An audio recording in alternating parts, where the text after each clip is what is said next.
Hello guys, welcome to another video of stock market funds. Bansal wire industries limited का जिस IPO का day 3 का subscription open होने जा रहा है, जानेंगे लाइव सब्सक्रिप्शन स्टेटस, जीएमपी कितना चल रहा है, लिस्टिंग कितना मिलेगा, अप्लाई करें या फिर लास्ट डे तो फाइनल डिसीजन क्या होना चाहिए, अप्लाई करें या फिर अवॉइड, इन सभी पॉइंट्स को डिस्कस करेंगे। चलिए फ्रेंड्स, वीडियो स्टार्ट करते हैं।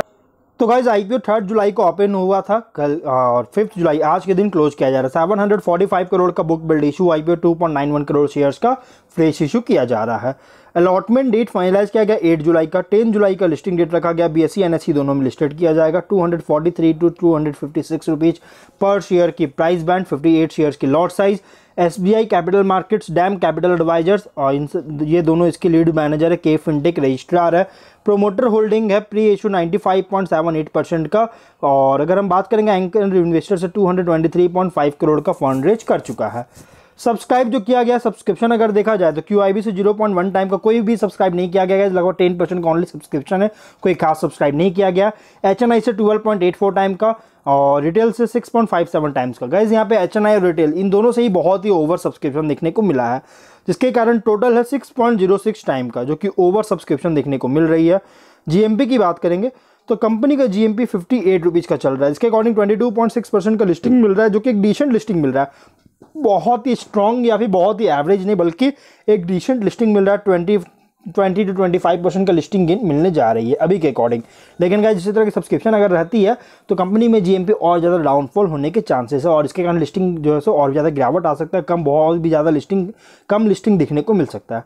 बिजनेस की बात करेंगे, दिसंबर 1985 में इनकॉर्पोरेट किया गया था। Stainless steel wire manufacturing company है, जो कि 3 मेन सेगमेंट में ऑपरेट कर रहा है। High carbon steel wire, low carbon steel wire, जो कि मिल्ड स्टील वायर कह सकते हैं, स्टेनलेस स्टील वायर, ये 3 मेन सेगमेंट में ऑपरेट कर रही है। 3000 से भी ज़्यादा different type of steel wire products का बनाती है, और जिसमें रेंज होता है जैसे वेरी थिन से लेकर वेरी थिक तक का साइज में रेंज होता है। और इसके अलावा मोर देन 5000 से ज़्यादा कस्टमर्स इसके डिफरेंट इंडस्ट्रीज से मतलब कि कंपनी के पास आते हैं, जिससे कंपनी को ग्रो करने में हेल्प करता है। और इसलिए गाइस, रिस्क को रिड्यूस करने के लिए कंपनी सिर्फ और सिर्फ किसी एक टाइप ऑफ कस्टमर या फिर एक सेगमेंट पर या फिर किसी एक कस्टमर पर या किसी एक सेक्टर पर बहुत ज़्यादा रिलाई नहीं है, बहुत ज़्यादा डिपेंडेंट नहीं है, जिसके कारण रिस्क रिड्यूस कर रहा है। और ये कंपनी जो है प्राइसिंग मॉडल का भी यूज़ करती है, और जिससे जो कि मटेरियल कॉस्ट में जो भी चेंजेस वगैरह आता है उनको उनके साथ डील करने में बहुत ज़्यादा हेल्पफुल हो सके, इसके लिए जो प्राइसिंग मॉडल पर काम करती है के थ्रू जो यूज़ करती है। और कंपनी जो है इसका प्रेजेंस इंडिया में ही नहीं बल्कि अदर फॉरेन में भी, जैसे फॉरेन में 50 कंट्रीज़ को कवर करता है और 50 कंट्रीज़ में ऑपरेट कर रहा है प्रोडक्ट एक्सपोर्ट्स के थ्रू।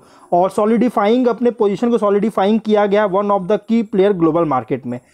कंपनी 50 कंट्रीज़ में प्रोडक्ट एक्सपोर्ट कर चुका है, जिसमें से 14 ग्लोबल रिप्रेजेंटेटिव्स है, जो कि कवर कर रहे हैं Bangladesh, Brazil, France, Germany, Israel, Italy, Netherland, south Korea, south Africa, Sri Lanka जैसी कंट्रीज़ को, और टर्की, यूके, यूएस, वियतनाम जैसी कंट्रीज़ में। और इसके अलावा एक्सपोर्ट टर्नओवर अगर देखा जाए तो लास्ट 3 फिस्कल ईयर्स में लगभग 47.15% CAGR का ग्रोथ देखने को मिला था इसके एक्सपोर्ट टर्नओवर। मतलब इस कंपनी का जो है 50% इंडिया से जनरेट कर रहा है और 50% एक्सपोर्ट से कंपनी जो है जनरेट कर रहा है रेवेन्यू वगैरह और टर्नओवर वगैरह इंक्रीज कर रहा है। और कंपनी के पास 4 मैन्युफैक्चरिंग यूनिट्स है, जिसमें एक है मोहन नगर गाजियाबाद में, और 2 है लोनी इंडस्ट्रियल एरिया गाजियाबाद में, और एक है बहादुरगढ़ झाझर हरियाणा में।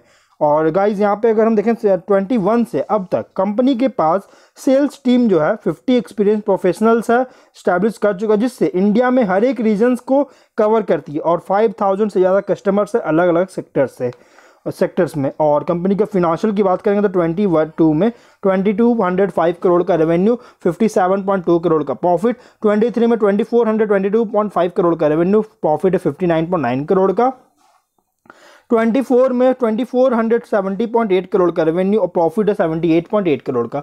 तो गाइस देखिए, कंपनी का जो फिनेंशियल एंड टॉप लाइन में मतलब कि रेवेन्यू जो है 24 में उतना ज़्यादा इंक्रीज नहीं किया, पिछले फिनेंशियल ईयर्स में ओनली 2% का इंक्रीज किया। लेकिन बॉटम लाइन जो है प्रॉफिट जो 31% का इंक्रीज किया, मतलब कि बॉटम लाइन बहुत अच्छी ग्रोथ करा 22 से 24 तक। टॉप लाइन में 24 में उतना ज़्यादा अच्छा इंक्रीज नहीं कर पाया था, 2% का ओनली इंक्रीज किया था। लेकिन कुछ रिस्की पॉइंट भी है, तो रिस्की पॉइंट क्या है गाइस कि कंपनी जो है एबिटडा या पीएटी मार्जिन बहुत ज़्यादा लो है लास्ट 3 फिस्कल, मतलब कि यहाँ पे देखिए क्योंकि, और ये लो इसलिए ना कि 4 डिजिट में रेवेन्यू जनरेट कर रहा है तो ओनली 2 डिजिट में ही कंपनी प्रॉफिट जनरेट कर रहा है, इसलिए गाइस कह सकते हैं कि बहुत ही लो एबिटडा या फिर पीएटी मार्जिन है। और बहुत ज़्यादा डिपेंडेंट है स्टील वायर मार्केट्स के परफॉर्मेंस पर, high working capital requirements, past में निगेटिव कैश फ्लो रिपोर्ट कर चुका है, फॉरेक्स फ्लक्चुएशन रिस्क फेस कर सकती है। तो ये सभी इसके रिस्क की पॉइंट्स भी है। ऑब्जेक्टिव क्या है, तो इस पर लोन है जिसका रिपेमेंट या पेमेंट करना चाहती है कंपनी और उसके सब्सिडरीज पर, वर्किंग कैपिटल रिक्वायरमेंट के लिए फंडिंग चाहती है, जनरल कॉर्पोरेट पर्पस के लिए आईपीओ लाएगी। कंपनी ओवरऑल हाईली कॉम्पिटिटिव और फ्रेगमेंट सेगमेंट में ऑपरेट कर रही है जो कि मेटल वायर्स है। और कंपनी जो है सो मतलब कि जो अमाउंट जो फंड रेज कर रही है डेट पे करने के लिए मेनली फंड रेज किया जा रहा है। तो डेट को पे करने के बाद पोस्ट आईपीओ कंपनी का बॉटम लाइन इंप्रूव करेगी, क्योंकि बॉटम लाइन में उतना अच्छा परफॉर्म नहीं किया, एवरेज देखने को मिला है, तो गाइज इसको इंप्रूव करेगी। और अगर हम इसके लिस्टेड पीयर्स कंपैरिजन करें गाइज, तो अभी हाल ही में डीपी वायर्स लिमिटेड जो है सो लिस्टेड हुआ था, राजरत्न ग्लोबल वायर है, उसके बाद बेड मूथा इंडस्ट्रीज लिमिटेड, ये सभी इसके कॉम्पिटिटर भी है।